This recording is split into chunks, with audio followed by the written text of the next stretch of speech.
Welcome to Testimonial Tuesday. This is a small little feature where I try and parallel a scriptural quote or a spiritual quote, or perhaps even a verse from any of the holy writings. I try and parallel one of those and bring it into a modern day perspective, explanation and application. So let's begin. My name is Kimble Rogers.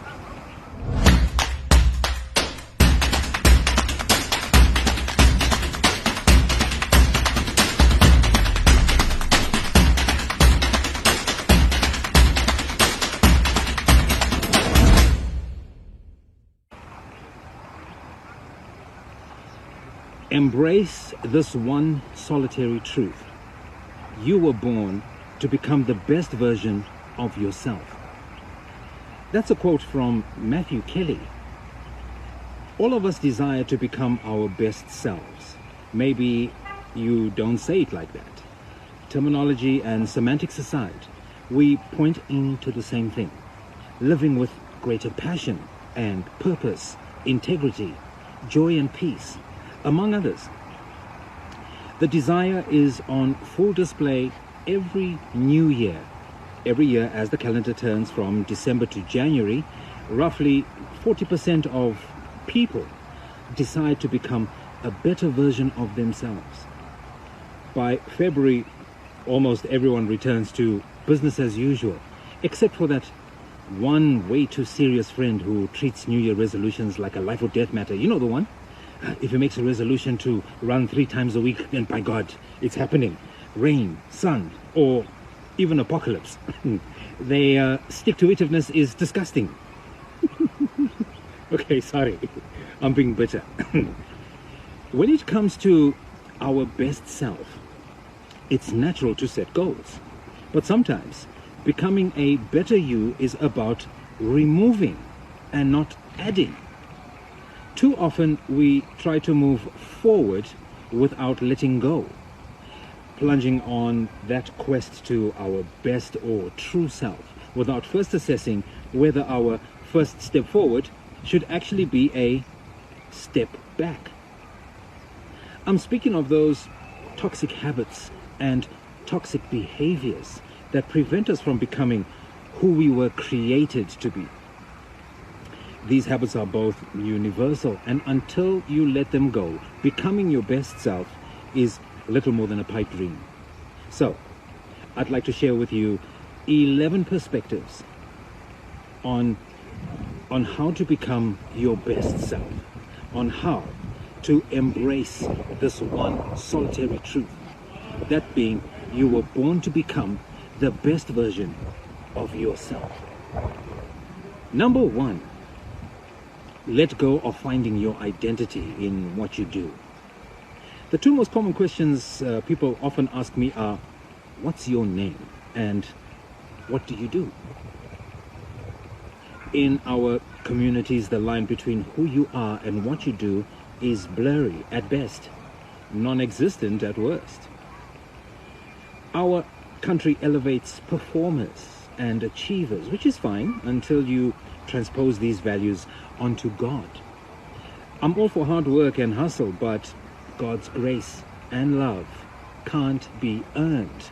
There are no ladders in God's economy. 2, let go of blaming others for your problems.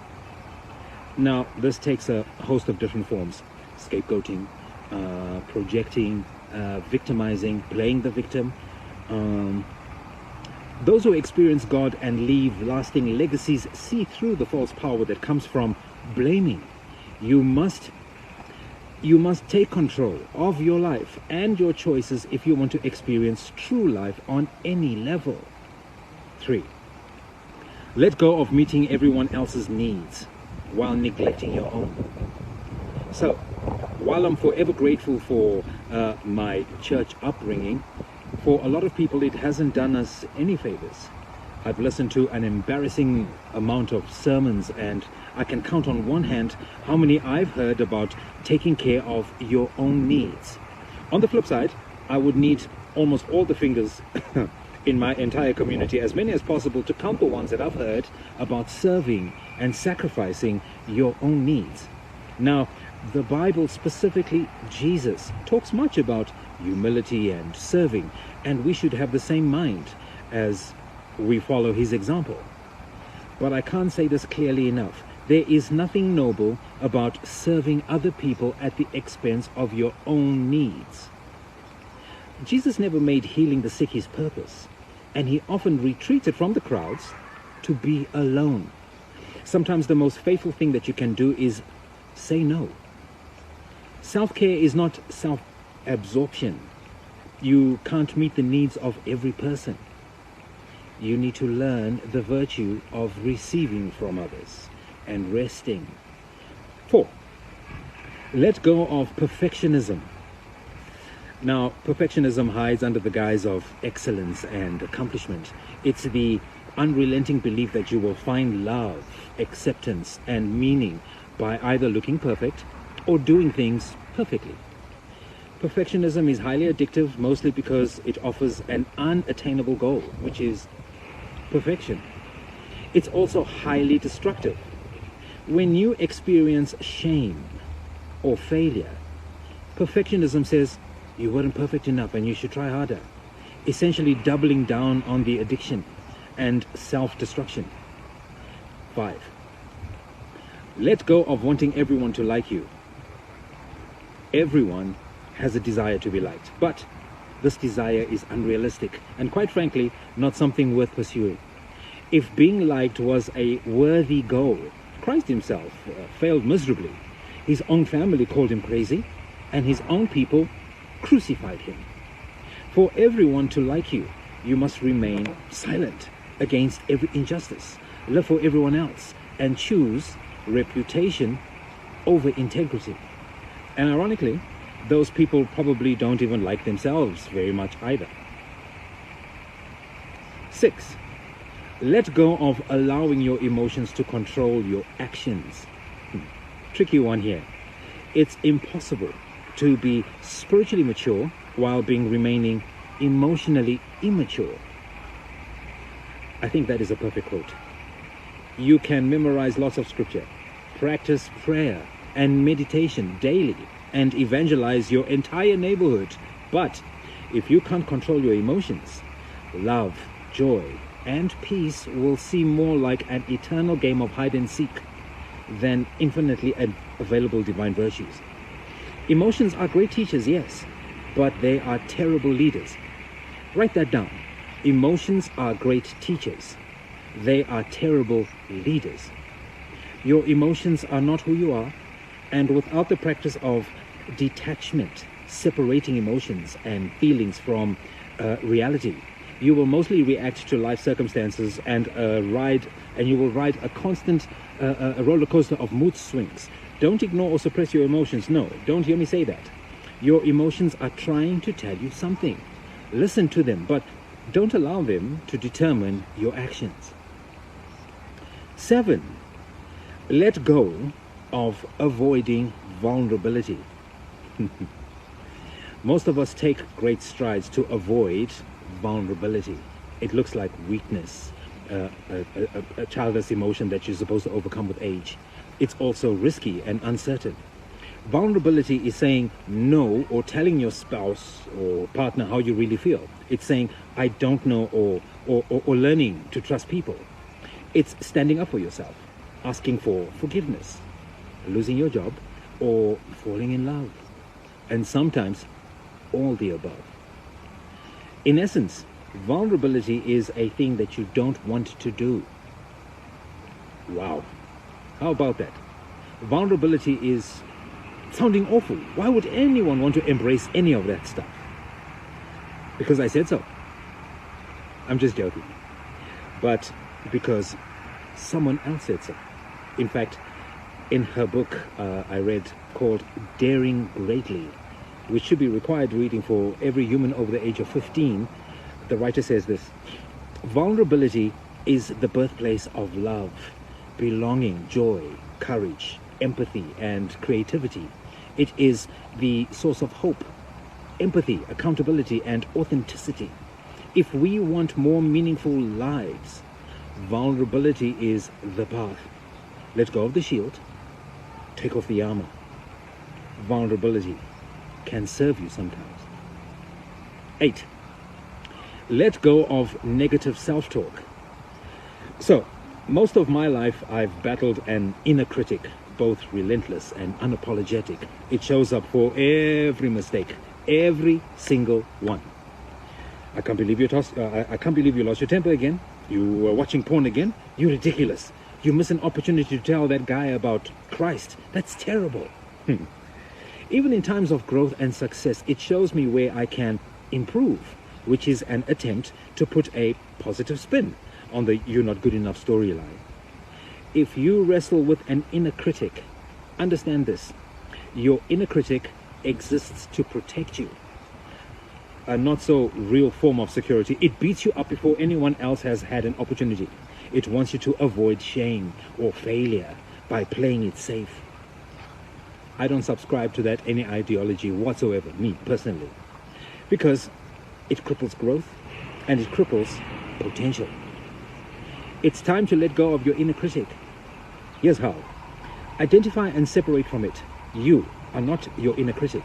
Then you need to make peace with it, thanking it for all it has done up until this point. Next, let your inner critic know that you don't need it anymore, that you are now taking control of your thoughts, which will inevitably take control of your responses to your thoughts, the choices that you make, and the actions that you take. As you practice this, the voice will slowly and eventually lose its influence over your life. This inner critic, this criticism, this voice. Last thing, please don't fight against or resist your inner critic. What you resist persists, and you begin to mirror anything that you fight or focus on for too long. The goal is to let go, not push back against. 9. Let go of refusing to change. Fair enough, we are hardwired to resist change. I wish I knew why, because few things are more central to growth. Behind the status quo, a fear-filled epidemic that is much of modern day, lies a fierce opposition to anything new or unknown. Everything that is alive changes. Everything. This is God's way. If you are not changing, you're dead, regardless of how much you breathe or how much breath is in your lungs. Everything that is alive changes. If you're not changing, you're dead. You can't avoid change. You just can't. All you can do is deny it, which breeds fear, worry, cynicism, separation, and ultimately, even hatred. Almost every war and injustice, as well as all disconnection, originates from protecting a set of beliefs fixated on the past, the way things used to be, or an unwillingness to embrace uncertainty or accept different. The changeable ones are always the most patient, loving, flexible, and fearless. They carry an unshakable, everything will be okay mentality, an unchangeable optimism, and an increasing realization that we are all connected to a connector. 10.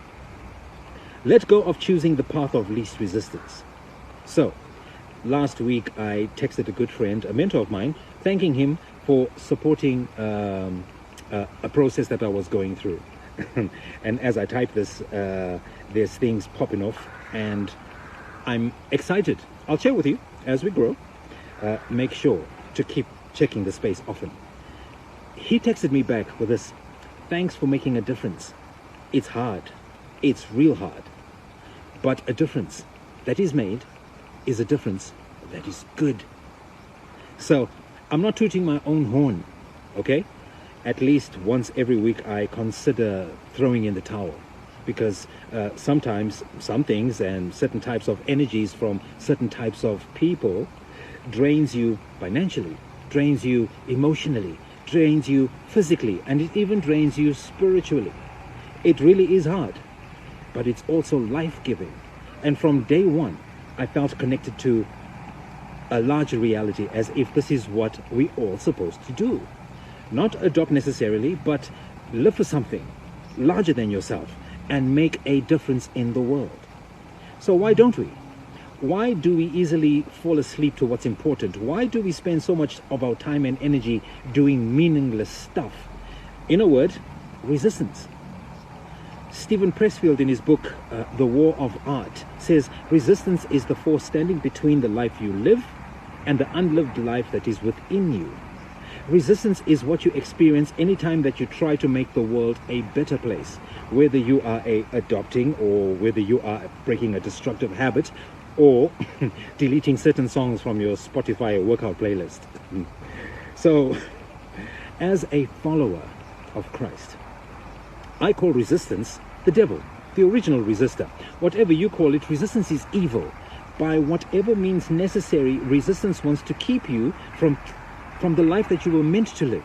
And so, by whatever means necessary, you should accept what it says as a lie.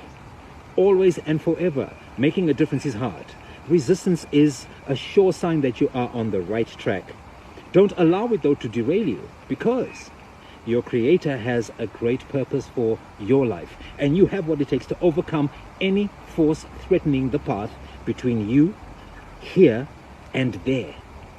And finally, 11. Let go of pretending pain and suffering don't exist. Comfort food, retail therapy, alcohol and drugs, the prosperity gospel. Anything that masks or numbs the difficult parts of life and protects pain can be avoided, or, God help us, the prosperity gospel is all about it obtaining more. I didn't say make sense of it. Suffering can't be rationalized. The inevitable place of pain and suffering, your life will be a constant search for the next fix, and immediate gratification will enslave you. You can't experience Easter without the cross, and you can't find joy if you avoid pain. Regardless of situation or circumstance, these behaviors or habits will keep you from becoming who you were created to be. It might take you days, it might take you weeks, years even, but you can let these things go. Courage, perseverance, and grace are required. Maybe you should call up that disgusting friend who keeps every resolution ever. But it can be done. I'm rooting for you. I'm rooting for me.